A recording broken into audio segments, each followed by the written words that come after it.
Break के बाद स्वागत है आपका। और अब बात तीरंदाजी की। जी हां, इस खेल के खिलाड़ी परेशान हैं और वो भी गुटबाजी की वजह से। क्यों, देखिए इस रिपोर्ट में।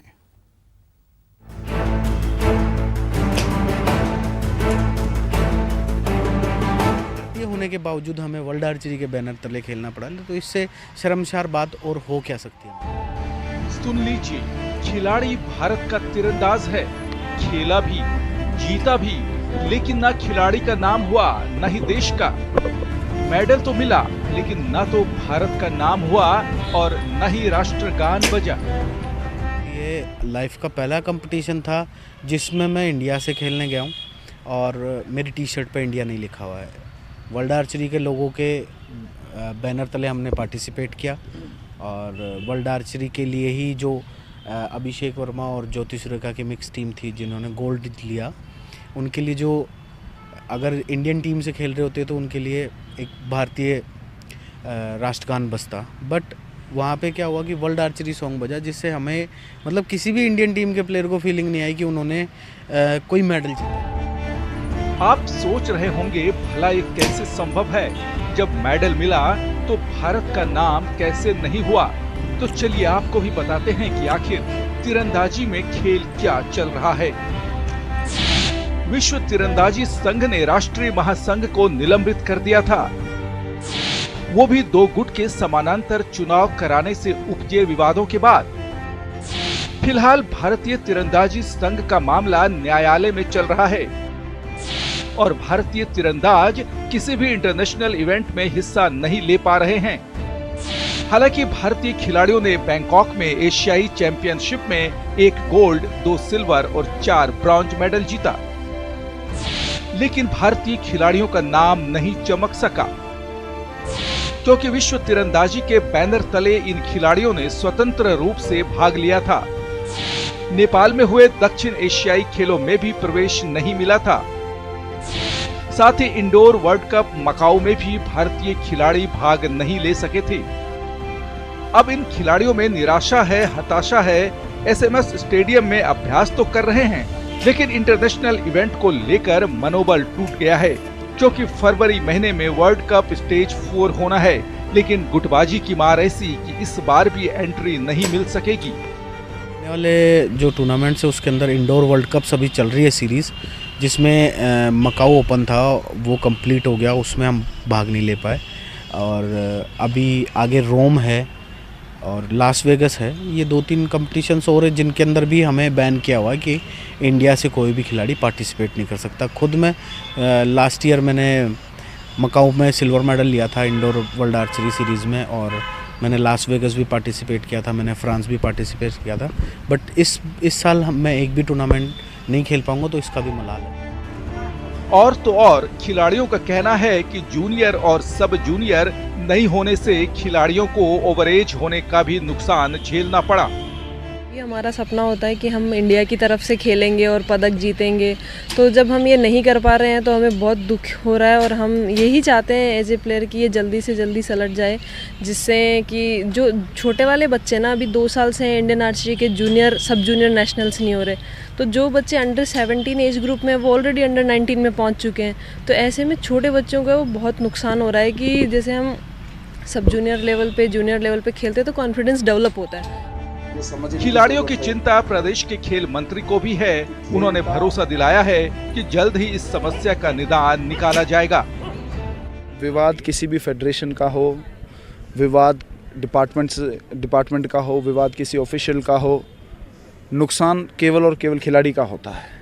और ये मैं कई बार कह चुका हूँ कि आने वाले समय में हम स्पोर्ट्स पॉलिसी के अंदर और स्पोर्ट्स एक्ट के अंदर वो अमेंडमेंट्स करेंगे जो ऐतिहासिक होंगे, और उनके अंदर वो अमेंडमेंट्स होने के बाद में विवाद कहीं भी होगा, खिलाड़ी के करियर के ऊपर उसका कोई असर ना पड़े, ये देखते हुए ही हम अमेंडमेंट करेंगे। 2020 में ही ओलंपिक खेल भी होने हैं और अभी ओलंपिक में भारतीय तीरंदाज के भाग लेने को लेकर सस्पेंस है, लेकिन उम्मीद की जानी चाहिए कि जल्द ही इसका हल निकलेगा ताकि देश के खिलाड़ियों का मनोबल टूटने से बचाया जा सके और उन्हें अपने देश का नाम दुनिया में रोशन करने का मौका मिल सके। जयपुर से न्यूज 18 के लिए महेश दाधीच की रिपोर्ट।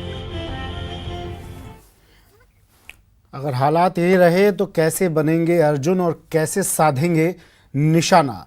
रजत चौहान अंतर्राष्ट्रीय तीरंदाज हैं जिनको अभी आपने सुना, जो अपना दुख अपना दर्द बयां कर रहे थे कि किस तरह से मैच भी जीतते हैं लेकिन उनके साथ उनके देश का नाम नहीं जोड़ा जाता। किस तरह से वो जीत के बाद उम्मीद करते हैं कि राष्ट्रगान, भारत का राष्ट्रगान होगा, राष्ट्रगीत होगा, लेकिन नहीं, वो भी उनको वहाँ सुनने को नहीं मिलता है। स्वाति दूधवाल अंतर्राष्ट्रीय तीरंदाज है और रजत चौहान जी अंतर्राष्ट्रीय तीरंदाज हमारे साथ जुड़ गए हैं। आप दोनों का स्वागत है न्यूज़ 18 राजस्थान में।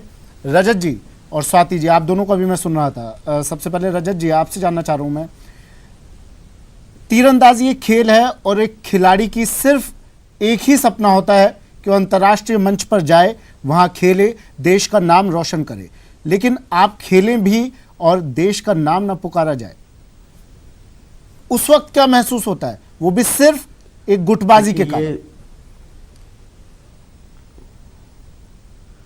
उस वक्त हमें बहुत बुरा फील हुआ जब हम अभी लास्ट हमारा टूर्नामेंट था बैंकॉक में, एशियन चैम्पियनशिप, जहाँ पे हम लोगों ने बहुत अच्छा खेला। रिकर्व टीम ने भी 3 ब्रॉन्ज मेडल लिए, कंपाउंड ने भी 2 सिल्वर, एक गोल्ड लिया, बट गोल्ड मेडल जीतने के बाद भी राष्ट्रगान नहीं बज पाया। इसका हम सभी को बहुत दुख हुआ और बुरा भी लगा, क्योंकि जिस कंट्री के लिए हम खेल रहे हैं, जिस कंट्री में हम प्रैक्टिस कर रहे हैं, और वहाँ का ही झंडा हम लोग पोडियम पे खड़े होने के बावजूद भी नहीं देख पा रहे हैं, ये इससे बड़ा दुख हमें और किस चीज़ का होगा। स्वाति जी, पहले मुझे ये बताइए, अगर राजस्थान के परिप्रेक्ष्य में मैं बात करूं, महिला तीरंदाजों की स्थिति कैसी है यहाँ पर? अभी राजस्थान में जब मैं पहली लड़की हूँ जो कंपाउंड में आई थी तीरंदाजी में, और मैंने 2012 में स्टार्ट किया था, उसके बाद राजस्थान में स्थिति काफ़ी डेवलप हो रही है। उस टाइम में एक थी, आज हम कम से कम राजस्थान में 50-60 लड़कियां हैं। तो ऐसा है कि हर साल राजस्थान की स्थिति अच्छी आ रही है और हम काफ़ी पदक जीत रहे हैं टूर्नामेंट्स में। जी, पदक जीत रहे हैं, लेकिन आप जब अंतर्राष्ट्रीय मंच पर जाते हैं, वहाँ आपके साथ आपके देश का नाम ना जुड़ा हो, तो ऐसे पदक की क्या महत्वता? जी, इसीलिए हम ये उम्मीद करते हैं कि ये जल्दी से जल्दी सही हो सके। जब हम बाहर खेलने जाते हैं और देश का नाम नहीं जुड़ता है तो हमें बहुत बुरा फील होता है, क्योंकि जब हम स्पोर्ट्स में करियर स्टार्ट करते हैं तो इसी सोच के साथ करते हैं कि कब हम अपने देश को रिप्रेजेंट करेंगे, कब हम भारत की तरफ से खेलेंगे, और यही एक खिलाड़ी का सपना होता है। देखिए, एक खिलाड़ी का सपना यही होता है और एक खिलाड़ी खेल भावना के साथ पूरी जान लगा देता है उस खेल को जीतने के लिए, खेल भावना से खेलते हुए। लेकिन सरकार से उसे क्या सहयोग मिलता है, मायने ये भी रखता है। रजत जी, क्या आपकी किस लेवल पर इस मुद्दे को लेकर, इस मामले को लेकर, क्या आपने कभी कोशिश की बातचीत करने की? जी, इस बारे में हमारी कई बार बात हुई और इसके चलते इलेक्शन भी हुए, बट वो सारी चीज़ें किसी के पक्ष में ना होके उस पर फिर से बैन लगा दिया गया और धीरे धीरे वो मतलब इस तरीके से उलझता गया ये सिस्टम कि आज हम लोगों को बैन कर दिया गया कि हम किसी ओपन टूर्नामेंट में भी इंडिविजुअल एंट्री करा के हम पार्टिसिपेट नहीं कर सकते। वर्ल्ड आर्चरी ने हमें इस तरीके से बैन कर दिया और इससे सबसे बड़ा नुकसान, जैसे मैं हो गया और दिल्ली से अभिषेक वर्मा है, अर्जुन अवॉर्डी है, वो भी, उनको भी हुआ है। काफ़ी ऐसे तीरंदाज है, जैन तालुकदार है, डोला बनर्जी है, इन सभी खिलाड़ियों को काफ़ी नुकसान हुआ है इस चीज़ से कि हम लोग ओपन किसी भी इवेंट में एंट्री करा के नहीं उतर सकते हैं। बिल्कुल, आप दोनों हमारे साथ बने रहिए, आपसे और भी बात करेंगे हम और जानेंगे कि क्या कुछ सरकार की तरफ से भी सहयोग मिल रहा है, क्या कुछ तीरंदाजी जो यहाँ पर प्रतियोगिताएं होती हैं उनकी क्या कुछ स्थितियां हैं राजस्थान में, देश भर में, उसकी बात करेंगे। वक्त यहाँ पर एक ब्रेक का है।